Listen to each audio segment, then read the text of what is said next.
ॐ गजाननं भूतगणाधिसेवितं कपीथजम्बूफलचारुभक्षणम् उमासुतं शोकविनाशकारिकं नमामि विघ्नेश्वरपादपङ्कजम्। कृष्णाय वासुदेवाय हरे परमात्मने प्रणतक्लेशनाशाय गोविन्दाय नमो नमः। ओम श्री महापुरुष देवाय नमः। ओम श्री गुरुदेवाय नमः। ओम आनंदमय। ओम शांतिमय। हमारा चिंतन गीता अध्याय 3 श्लोक 3 पर चल रहा है। भगवान अर्जुन के प्रश्नों का उत्तर दे रहे हैं कि अर्जुन, 2 प्रकार की निष्ठा होती है, सांख्य निष्ठा और योग निष्ठा, ज्ञान योग और कर्म योग। और तू जो बात कर रहा है वो तू कर्म न करेगा तो ज्ञान मिल जाएगा और मुक्ति हो जाएगी। इतनी सरल बात नहीं है। निष्कर्म में प्राप्त करना पड़ेगा तेरे को। अज्ञान को भी यदि हम हटाना है हमें, तो उसके लिए भी पुरुषार्थ करना पड़ेगा। सांख्य कहता है अज्ञान को हटाओ, लेकिन कैसे हटाओगे? सांख्य कहता है याद कर लो, प्रभु को स्मरण कर लो। योग कहता है ज्ञान बंधन है, उस बंधन की रस्सियों को काटना पड़ेगा, तो पुरुषार्थ चाहिए। और सांख्य कहता है ज्ञान पर्याप्त है, ज्ञान हो गया और अब क्या चाहिए? जो असत्य है, जो मिथ्या है, उसको आपने मिथ्या जान लिया तो बात पूरी हो गई। अब क्या चाहिए आपको? मिथ्या को मिथ्या जान लो, फिर किसी विधि विधान की, किसी कर्म कांड की कोई आवश्यकता नहीं है। ये सांख्य का मत है। व्यर्थ को व्यर्थ जान लो। आप कांच के टुकड़ों को उठा के घूम रहे हो, संभाल संभाल के उनको लेकर घूम रहे हो। देखिए, जिस दिन आपको हीरा मिल जाए और आपको पता चले कि उस हीरे पर आपका अधिकार है, वो आपका ही है, और जो आप उठाकर घूम रहे हो वो कांच के टुकड़े हैं, फिर आपको कहना पड़ेगा कि कांच के टुकड़े फेंक दो। अपने आप फेंक दोगे आप। वो निरर्थक हो गए हैं, निरर्थक हो जाएंगे। यह संसार व्यर्थ है। जिसको पता चल गया परमात्मा सत्य है, फिर यह सब अपने आप छूट जाएगा। ज्ञान ही सर्वस्व है। अपने उपनिषदों की कहानी है। शेर की संतान, सिंह का बालक भेड़ियों के समूह में आ गया। वो भी अपने को भेड़िया ही समझने लगा। एक बार जंगल में वो सब भेड़ियों के साथ जा रहा था। सब भेड़िए तो घास खा रहे थे मजे से, उसको घास में मजा नहीं आ रहा था। लेकिन उसको लगा कि जब सब लोग खा रहे हैं तो फिर मुझ में ही कुछ कमी होगी, इसलिए मुझे मजा नहीं आ रहा है। इतने में कोई शेर आ गया और शेर को देखकर सब भेड़िए भागने लगे। उनके साथ वो शेर का बच्चा भी भागने लगा। शेर ने उसको देखा। अब शेर को उन भेड़ियों में कोई रस न रहा, उसको केवल उस शेर के बच्चे में ही रस रह गया। ये तो मेरे वाला है। शेर ने उसको पकड़ लिया। वो शेर का बच्चा जो स्वयं को भेड़िया समझ रहा था, कहने लगा, जाने दो मुझे, मुझे क्षमा कर दो। शेर कहता है, तू मेरे जैसा है, तुझे ये शोभा नहीं देता कि तू कह रहा है जाने दो जाने दो। नहीं नहीं, आप मुझे मारोगे, मैं तुझे नहीं मारूंगा, तू मेरे जैसा है। अब जो बचपन से ही बच्चा भेड़ियों में ही जीता आया है, उसको ऐसा लगा मैं भी भेड़िया ही हूं, हम सब एक जैसे ही हैं। अब शेर ने युक्ति की, एक तालाब था, वहां ले गया, उसको दिखाया कि देख तेरा चेहरा और मेरा चेहरा, दोनों देख, दोनों एक समान है। पहली बार उस बच्चे ने अपना चेहरा देखा,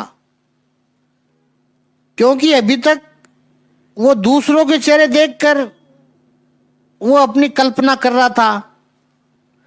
पहली बार उसने अपना चेहरा देखा। ओ, इनकी बात तो सही है, मेरा चेहरा इनके जैसा ही है। फिर भी ये जो वर्षों से बैठी हुई बात है वो छूटेगी कैसे? पूर्वाग्रह जल्दी से छूटते नहीं हैं, बड़ा कठिन है उनको छोड़ना। वो कहता, नहीं नहीं, मुझे जाने दीजिए, अरे तू मेरे जैसा है। वो कहता, वो तो आपका बड़प्पन है। नहीं, ये बड़प्पन नहीं है, ये इत्तेफाक है कि तू अपने आप को भेड़िया समझ रहा है। तू है शेर, अब मैं गर्जना करता हूं, तू भी मेरी जैसी आवाज निकाल। शेर ने सिंहनाद किया, गर्जना की, उसको बोला कर। पहले तो उसके मुंह से मियां मियां निकली। शेर ने जोर से कहा, उसको डांटा तो वो दहाड़ा। तो तुरंत उसको अनुभव हो गया, अरे मैं तो शेर हूं, अहम ब्रह्मास्मि, ये जीवात्मा परमात्मा का अंश है, हम प्रभु की संतान है। प्रभु बार बार हमें कहते हैं, तू मेरा अंश है, तू मेरा अंश है। लेकिन इस संसार में आकर के दूसरे जीवात्माओं के सामने देखकर कहते हैं, ये सब लोग ऐसे ही हैं, वैसे हम भी जीवात्मा ऐसे ही हैं, मोह माया में फंसे हुए हम सब लोग। भगवान कहते हैं, तू मेरा है। जब प्रभु कृपा करके ले जाए, हमें आत्मदर्शन कराए, तब यह अनुभूति होती है, अहम ब्रह्मास्मि, मैं ब्रह्म हूं, तब पता चलता है। लेकिन तब तक देखिए, ये जो शेर का बालक भेड़ियों में था, और अब उसने जान लिया कि मैं शेर हूं, तो क्या उसने कोई नई चमड़ी पहन ली, नया कपड़ा पहन लिया, कुछ नया किया? नहीं, कुछ भी नहीं, नया नहीं किया, केवल याददाश्त। यह ज्ञान मार्ग है। गलत धारणाएं टूट गई और जो सत्य था वो प्रकट हो गया। वो कहीं बाल खाल लाने नहीं गया, वो शेर था ही। इसलिए अपने स्वरूप की जो विस्मृति हो गई थी, पुनः स्मृति प्राप्त हो गई। विवेक चूड़ामणि में भगवान आदि शंकराचार्य जी यही कहते हैं, भक्ति को भी ये कहा है। मोक्ष कैसे मिलता है? मोक्ष की जो सामग्री है उसमें भक्ति श्रेष्ठ है। और भक्ति क्या है? स्वस्वरूप का अनुसंधान, मैं क्या हूं ये जान लेना, बस ये सांख्य है। और ऐसे ज्ञानी को युद्ध भी कर्म नहीं लगता है, लीला लगती है। ज्ञानी के लिए कोई भी कर्म उपाधि नहीं है, समाधि है। ये ज्ञानी की दशा है, ये ज्ञानी की मनोभूमिका है। कहते हैं ज्ञानी को कोई संशय नहीं होते हैं। कारण है उसका, ज्ञानी को अपने सभी प्रश्नों के, सभी तर्कों के, संशयों के उत्तर मिल जाते हैं, ऐसा नहीं है। हकीकत तो यह है कि ज्ञानी जब होता है तब उसको प्रश्न निर्माण ही नहीं होते हैं। प्रश्नों के उत्तर मिल जाएंगे तो ज्ञानी हो जाएगा, ये बात सही नहीं है।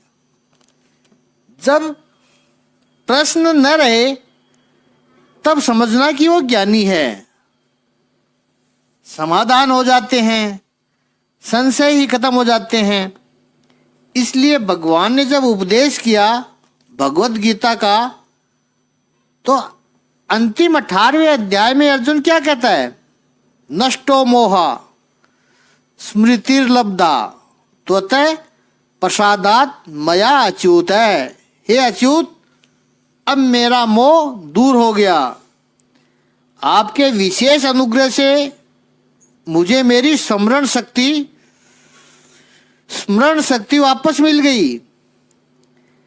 स्थितोस्मि गत संदेहा, अब मैं संशय रहित हूं तथा दृढ़ हूं। अब कैसे प्रश्न? अब उत्तर नहीं चाहिए, क्योंकि कोई संदेह है ही नहीं। संदेह हो तो उत्तर चाहिए ना, संशय हो तो समाधान चाहिए। संशय ही नहीं है, ये ज्ञानी की कक्षा है। ये जो दो बातें हैं भगवान श्री कृष्ण कहते हैं कि ये जो द्विविधा निष्ठा है, पूरा प्रोक्ता, भाष्यकारों ने पूरा के भी दो अर्थ किए हैं। पूरा का एक अर्थ होता है एकदम सृष्टि के आरंभ में, मैंने कहा था। दूसरा पूरा का अर्थ है पहले, यानी पिछले दूसरे अध्याय में अर्जुन मैंने तेरे को कहा था, मैं कह चुका हूं।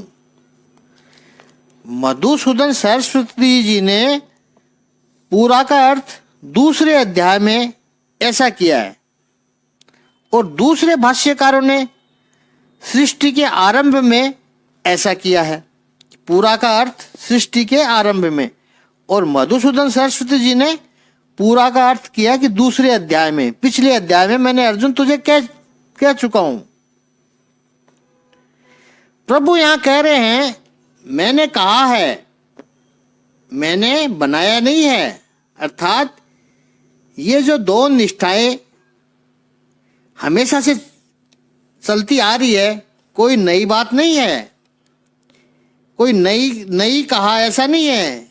ये दो निष्ठा मैंने बनाई नहीं है, ये मनुष्यों के स्वभाव है।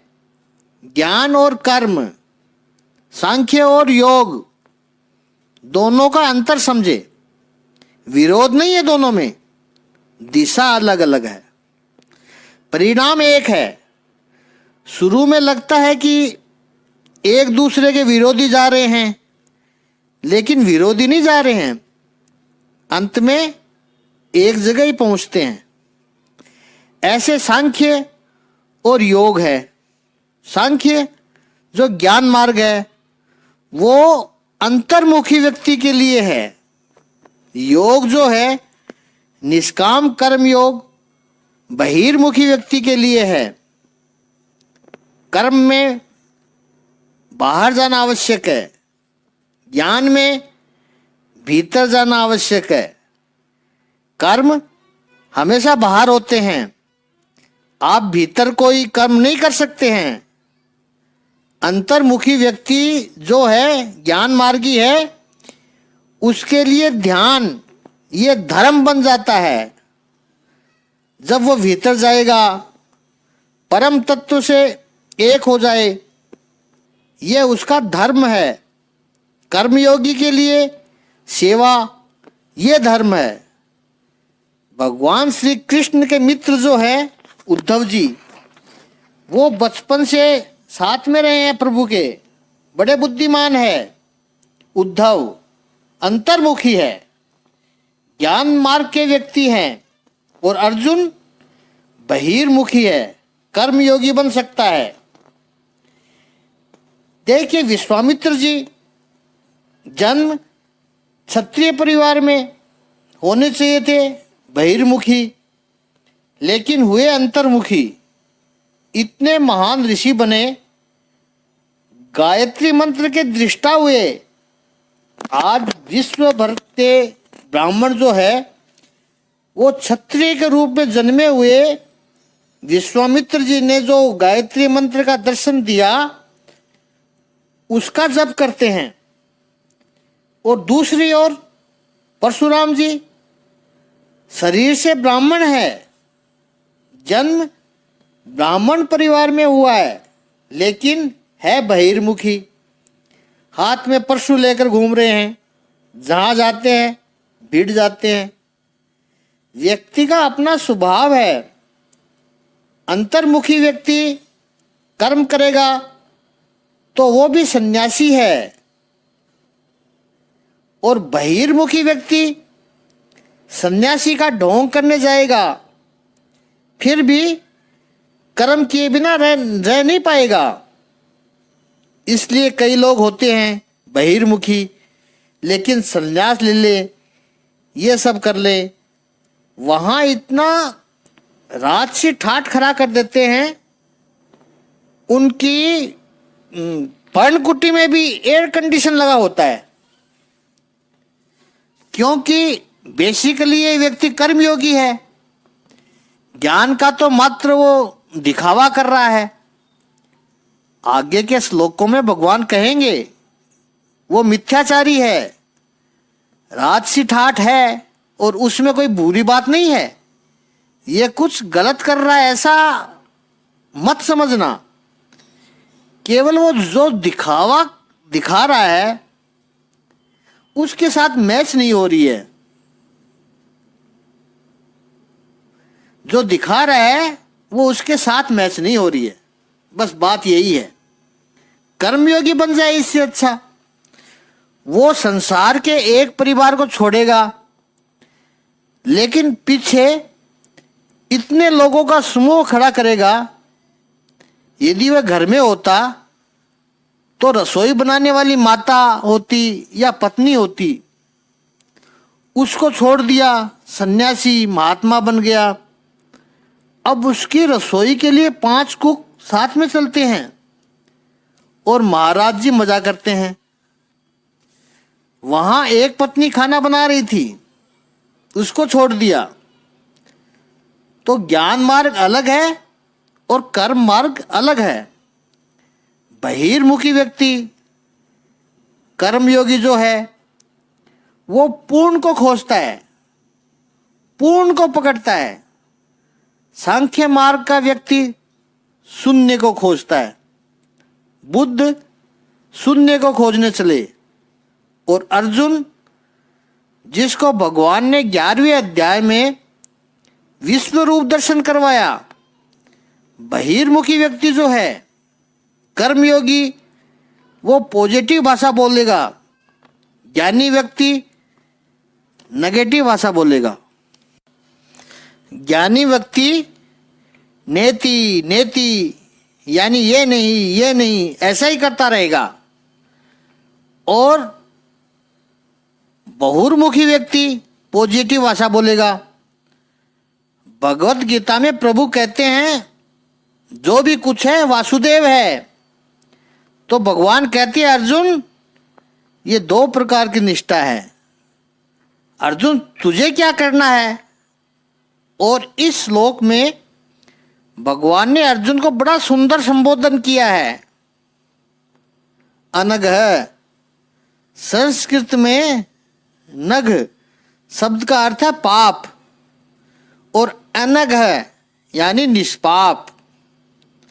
अर्जुन का प्रश्न प्रमाणिक है। उसको जीवन का कल्याण प्राप्त करना है, श्रेय करना है, विकास करना है।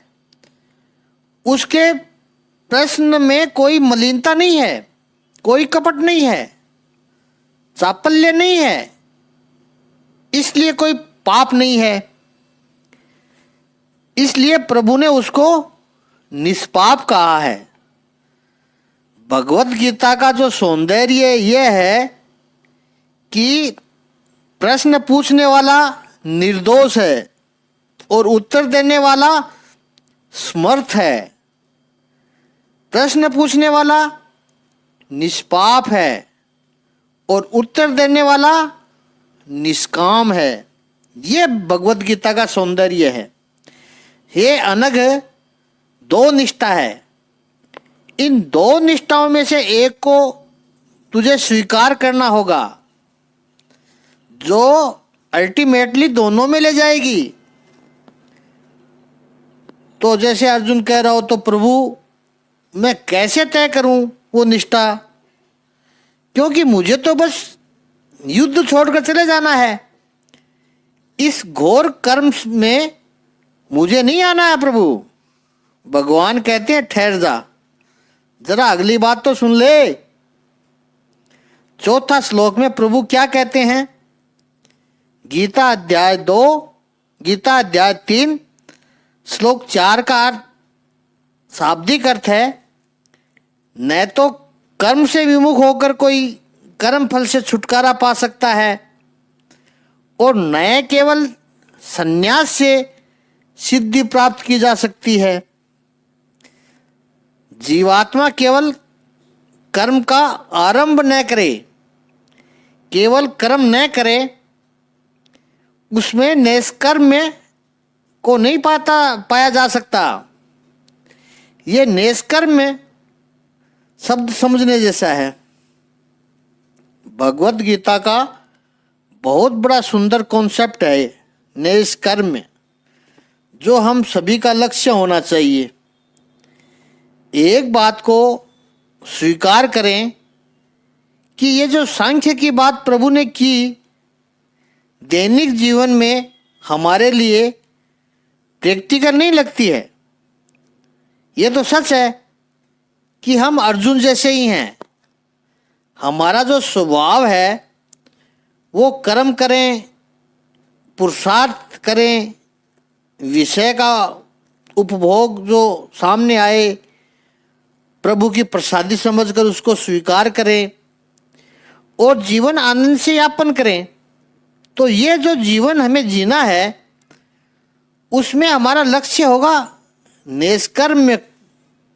निष्कर्म को पाना। समझेंगे निष्कर्म क्या है? टेक्निकल वर्ड है। भगवान कहते हैं और कोई कर्म का त्याग कर दे, उससे भी सिद्धि नहीं मिल जाती है। कोई कर्म का त्याग कर दे, उससे भी सिद्धि नहीं मिल जाती है। हम सब एक बात को तो स्वीकार करें कि कर्म करें तो दोष तो लगता है। बात बिल्कुल सही है। अच्छे कर्म करोगे तो अच्छा परिणाम आएगा। तो अच्छा परिणाम जो है पुण्य, वो अच्छा परिणाम सुख, उसको भुगतने के लिए आना पड़ेगा। बुरे कर्म किए उसका बुरा परिणाम आएगा, पाप, और पाप का परिणाम है दुख, तो वो भुगतने के लिए आना पड़ेगा। तो सुख और दुख दोनों होंगे और दोनों भुगतने के लिए आना पड़ेगा। जन्म जन्मांतर के चक्कर में आते रहेंगे। करें क्या? कर्म की वजह से अगर ये होता है, भगवत गीता में आगे भगवान श्री कृष्ण आगे स्वीकार करते हैं, प्रारंभ में सभी कर्म दोष है ही। जैसे आप अग्नि प्रज्वलित करो तो धुआं आता ही है। हमें अग्नि चाहिए, कोई ऐसा नहीं कहता कि मुझे धुआं चाहिए, लेकिन अग्नि प्रज्वलित करो तो धुआं आता ही है। कर्म करो तो दोष आता ही है। स्वामी विवेकानंद जी ने तो वेदांत के आधार पर यह कह दिया कि यदि आपने जीवन में कभी भूल नहीं की तो चेक कर लेना आप घर छोड़कर निकले हो कि नहीं बाहर। जो यात्रा करेगा वो रास्ता भूल सकता है, लेकिन वापस भी आ जाएगा सही मार्ग पर। तो ये भी बात है कि जो कर्म करेगा उससे ही दोष होगा। जो कर्म ही नहीं करेगा उससे भूल क्या होगी।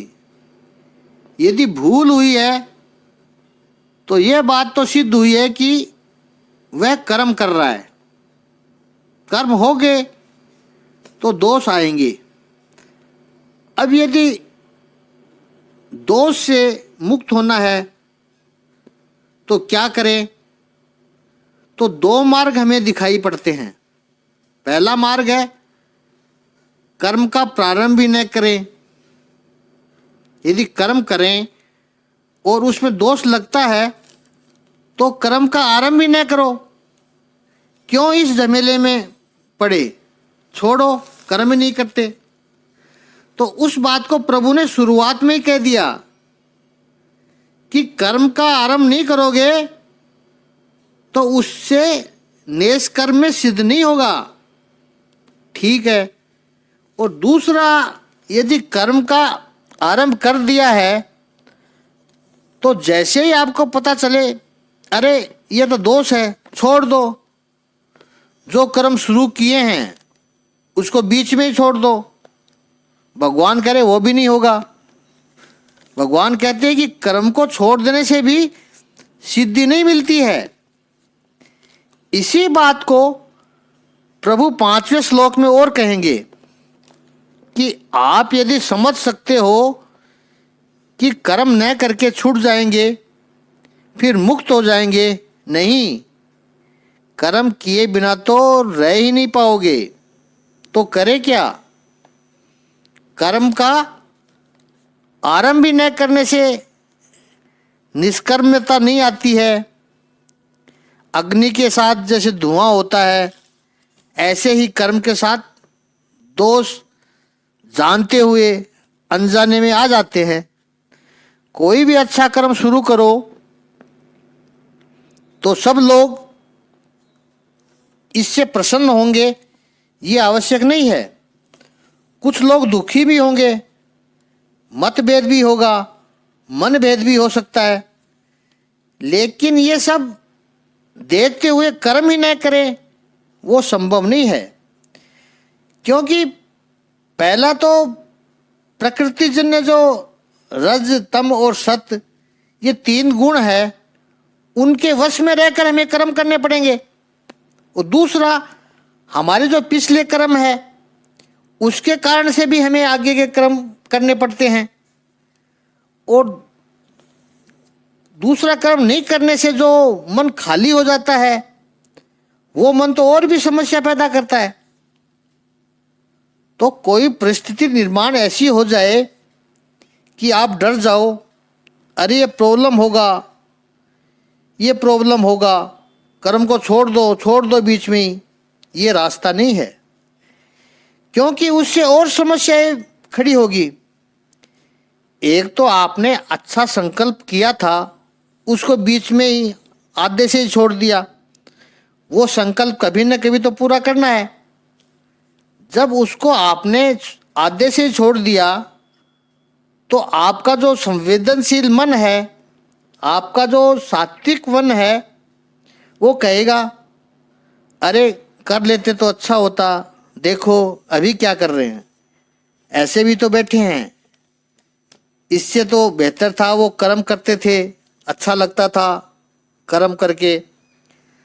तो अब जो कर्म नहीं कर रहे हो तो ये विचित्र मन कोई दूसरी प्रवृत्ति खड़ी कर लेगा और अच्छा कर्म आपने छोड़ दिया तो वो दूसरा गलत कर्म पकड़ लेगा।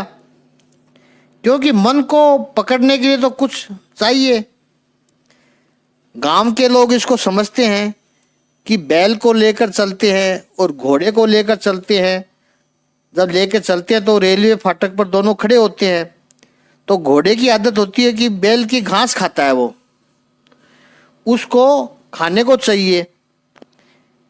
बैलगाड़ी का मालिक पीछे से घोड़े पर चाबुक मारता है, तो जो घोड़े का जो समझदार मालिक होता है वो घोड़े के मुंह पे एक थैली बांध देता है और उस थैली में थोड़े से चने गुड़ डालकर बांध देता है।